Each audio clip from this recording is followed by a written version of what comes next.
Guidance گرو کے معزز دوستوں، میں ہوں ادریس اوان اور آپ تمام دیکھنے اور سننے والوں کو السلام علیکم۔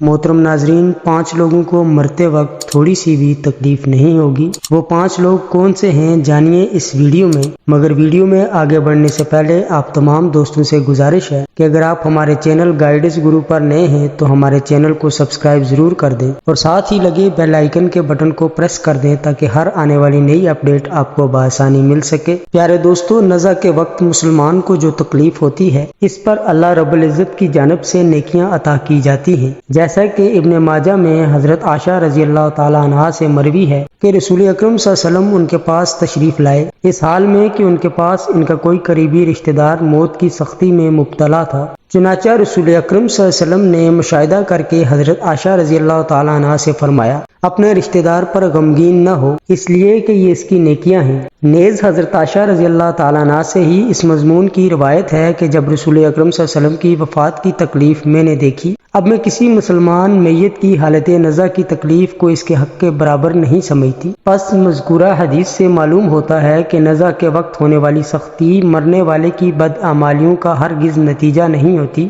مسلمان کے حق میں اس پر اجر و ثواب اور گناہوں کی معافی کی ہی امید رکھنی چاہیے۔ ناظرین، 5 لوگوں کو مرتے وقت تکلیف نہیں ہوگی۔ حضرت سیدنا عثمان غنی رضی اللہ تعالیٰ عنہ نے فرمایا تھا، دنیا میں 5 لوگ ایسے ہیں جن کو مرتے وقت تکلیف نہیں ہوگی، ان کی روح آسانی سے نکلے گی۔ حالت نزع میں انسان کی آدھی روح اندر ہوتی ہے اور آدھی روح باہر ہوتی ہے اور بندہ تکلیف میں ہوتا ہے۔ اس وقت انسان کو پیاس اتنی لگتی ہے کہ انسان یہ چاہتا ہے کہ سمندر کا پانی پی جاؤں۔ محترم ناظرین، اگر بالفرض 7 سمندر کا پانی بھی وہ پی لے پھر بھی اس کی پیاس کبھی ختم نہیں ہوگی۔ روح نکلتے وقت انسان کو جو تکلیف ہو رہی ہوتی ہے وہ ناقابل بیان ہے۔ حضرت سیدنا عثمان غنی رضی اللہ تعالیٰ عنہ نے فرمایا، یہ 5 لوگ ایسے ہیں کہ انہیں مرتے وقت ذرا بھی تکلیف نہ ہوگی، یعنی موت آسان ہوگی اور بغیر تکلیف کے ہوگی۔ پوچھا گیا کہ جناب وہ کون سے 5 لوگ ہیں جنہیں موت کی سختی میں بھی نرمی میسر ہوگی؟ تو فرمانے لگے کہ سب سے پہلا شخص وہ ہے جو اپنے ماں باپ کی موت کے بعد، یعنی ماں باپ کے مرنے کے بعد وراثت کا حصہ اپنی بہنوں کو پہنچانے میں جلدی کرتا ہے،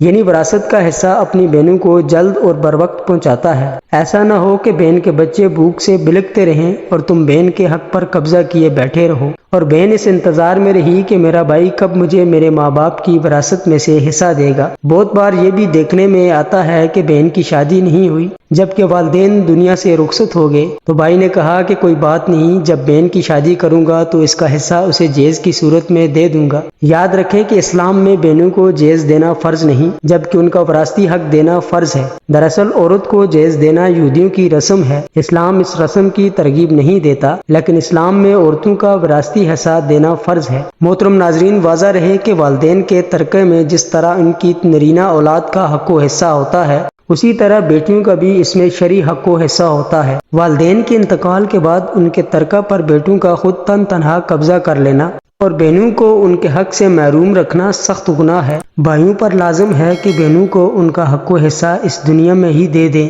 ورنہ آخرت میں دینا پڑے گا، اور آخرت میں دینا آسان نہیں ہوگا۔ حدیث مبارکہ میں اس پر بڑی وعیدیں آئی ہیں۔ حضرت سعید بن زید رضی اللہ تعالیٰ عنہ فرماتے ہیں کہ رسول اکرم صلی اللہ علیہ وسلم نے فرمایا، جو شخص کسی کی بالشت بھر زمین پہ بھی قبضہ کر لے گا، قیامت کے دن 7 زمینوں میں سے اتنی ہی زمین اس کے گلے میں توق کے طور پر ڈالی جائے گی۔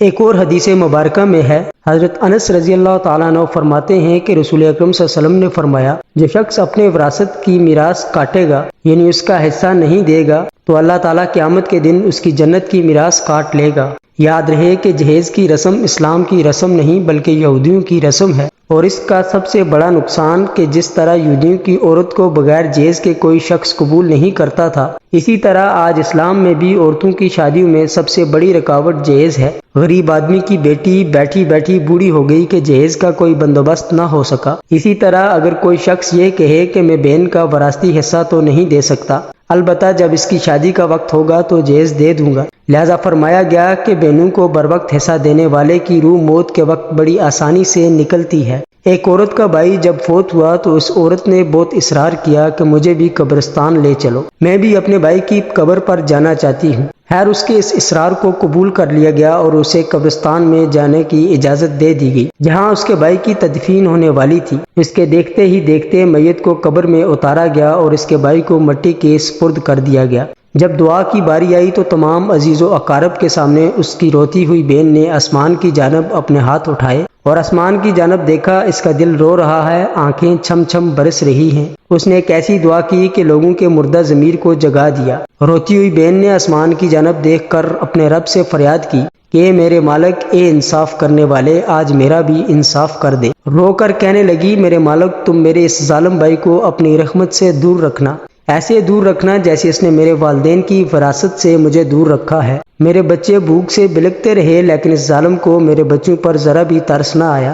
میں اپنے بچوں کو حرام جانور کا گوشت کھلانے پر مجبور ہوئی۔ میرے بچوں نے بڑی ہی غربت کی زندگی گزاری جبکہ میرے اس ظالم بھائی کو کبھی بھی حیا نہ آئی، کبھی بھی مجھ پر رحم نہ آیا کہ میں اپنی بہنوں کی وراثت کا جو ان کا حق ہے اسے ادا کروں۔ اے میرے مالک تو آج انصاف کر دے اور جس طرح اس نے میری وراثت کے حق سے مجھے دور رکھا ہے اس طرح تو اسے اپنی رحمت سے دور کر دے۔ تو ناظرین صرف ایک لمحے کے لیے دل پر ہاتھ رکھ کر یہ سوچو کہ جب تم اپنی بہنوں کو ان کی وراثت کا حق ادا نہیں کرو گے تو کیا تمہاری بہنیں تمہارے لیے مغفرت کی دعا کریں گی یا جہنم کی دعا کریں گی؟ بہن کے لیے ظالم بن کے مرو گے یا مظلوم بن کے؟ ناظرین بہن کا حق کھانا ایسا ہے جیسے خنزیر کا گوشت کھانا۔ دوسرا وہ شخص جس کی روح مرتے وقت بڑی ہی آسانی سے نکلے گی۔ فرمایا کثرت سے صدقہ کرنے والا شخص، یعنی ایسا شخص جو اللہ اور اس کے رسول اکرم صلی اللہ علیہ وسلم کی رضا کے لیے اپنے مال و دولت میں سے یوں صدقہ کرتا ہے کہ جب وہ اپنے ایک ہاتھ سے کسی کو دیتا ہے تو دوسرے ہاتھ کو پتہ بھی نہ چلے۔ یعنی دوسرا انسان وہ ہے جو کثرت سے صدقہ کرے گا اور اس کی موت کے وقت اس کی روح آسانی سے نکلے گی اور جان کنی کا عمل اس کے لیے تکلیف دہ نہیں ہوگا۔ ناظرین تیسرا ایسا انسان ہے جو اپنی فیملی سے اچھا سلوک کرنے والا ہو، یعنی اپنے ماں باپ، بیوی بچوں اور بہن بھائیوں سے نرم دلی کا رویہ رکھنے والا، اپنے بیوی بچوں سے پیار کرنے والا، حلال کا لقمہ کما کر اپنی بیوی بچوں کی کفالت کرنے والا۔ بزرگان دین فرماتے ہیں کہ جب رزق تنگ ہونے لگے تو دسترخوان کو وسیع کر لیا کرو، یعنی اپنے بیوی بچوں پر خرچ کرنا بھی صدقہ ہے، انہیں کھلانا پلانا صدقہ ہے۔ لہذا ایسا شخص جو اپنی فیملی پر خرچ کرتا ہو اور ان سے حسن سلوک کرتا ہو تو جب وہ دنیا سے رخصت ہوگا تو اس کی روح نکلنے میں آسانی ہوگی اور اسے کوئی بھی تکلیف نہ ہوگی۔ ناظرین اسی طرح حضرت عثمان غنی رضی اللہ تعالیٰ عنہ نے فرمایا کہ جو شخص یہ سوچ کر نماز ادا کرتا ہے کہ جو نماز وہ ادا کر رہا ہے وہ میرے نبی صلی اللہ علیہ وسلم کی آنکھوں کی ٹھنڈک ہے، نماز دین کا ستون ہے، نماز مومن کی معراج ہے، اسلام و کفر میں تفریق ہے تو 5 وقت کا نمازی موت کے وقت کسی قسم کی سختی میں مبتلا نہ ہوگا۔ پھر فرمایا پانچواں وہ شخص ہے جو قرآن کی تلاوت کر رہا ہو،